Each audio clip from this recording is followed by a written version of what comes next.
Hello મિત્રો, આજે આપણે બનાવશું રવાના ઈદડા. તે આપણે આ રવો જાડો લીધો છે, 500 રવો છે. તો એમાં આપણે સ્વાદ પ્રમાણે મીઠું નાખશું. આપણે 1.5 ચમચી નાખીશી. આદુ મરચી નાખીશી 1 ચમચી. તીખા તમને જેટલા પસંદ હોય એટલું નાખવાનું. અને બીજી આપણે સાઈઝ નાખવાની. આપણે 2 ચમચા સાઈઝ નાખી. ખાટી હોય તો સાઈઝ થોડી નાખવાની, પાણી થોડુંક નાખવાનું. મોળી હોય તો બધી સાઈઝેથી જ ઓલું કરવાનું. હવે આપણે આ ધીમાથી બધું મિક્સ કરી દેવું.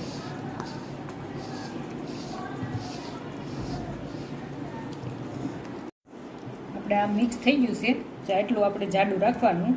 હવે આને આપણે 5 મિનિટ મૂકી દેવું. 5 મિનિટ પછી તરત આપણે બનાવી જ નાખવાના છે. હવે આપણે 5 મિનિટ રેસ્ટ રહેવા દેવું. આપણે અડધી ચમચી આમાં ઈનો નાખશું. હવે આપણે હલાવી આપણે ડીશમાં એવું કરી નાખશું. તો કેટલો મસ્ત આપણે ફૂલી ગયું છે.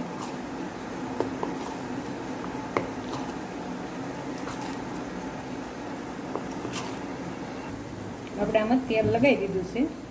હવે આમાં આપણે બેટર નાખી દેવું. બસ આપણે જાડું જેટલું બનાવવું હોય એટલું આપણે એટલું જાડું કરશું. હવે એમાં આપણે મરી પસંદ હોય તો થોડી થોડી મરી આ રીતના નાખી દેવાની. મરી આદુ મરચી નાખ્યા છે, મરી ન પસંદ હોય તો નહીં નાખવાની. બસ હવે આપણે મૂકી દેવું. આપણે પાણી ગરમ થઈ ગયું છે. હવે આપણે આ ડીશું મૂકી દેવું. આને આપણે 10 મિનિટ બફાવા દેવું, એટલે બહુ મસ્ત ઈદડા બનીને તૈયાર થઈ જાય. બાળકોને આવા ઈદડા બહુ જ ભાવશે, બનાવજો. આપણે 10 મિનિટ થઈ ગઈ છે. હવે આપણે ચેક કરશું. આપણા ઈદડા બનીને કેટલા સરસ તૈયાર થઈ ગયા છે. હવે આપણે લઈ લઈશું. આપણે ઈદડા બનીને કેટલા મસ્ત તૈયાર થયા છે. હવે આપણે એની ઉપર તેલ લગાડી દેવું, એવી રીતના આછું આછું. આવા બાળકોને નાસ્તામાં, લંચ બોક્સમાં, રોંઢે બહુ મસ્ત રવાના ઈદડા બને અને ફટાફટ બાળકોને બહુ જ ભાવશે. બનાવજો, જરૂર આવા ઈદડા બનાવજો. જોતાં જ ખાવાનું મન થાય એવા બન્યા છે. જો કેટલા મસ્ત બની ગયા છે.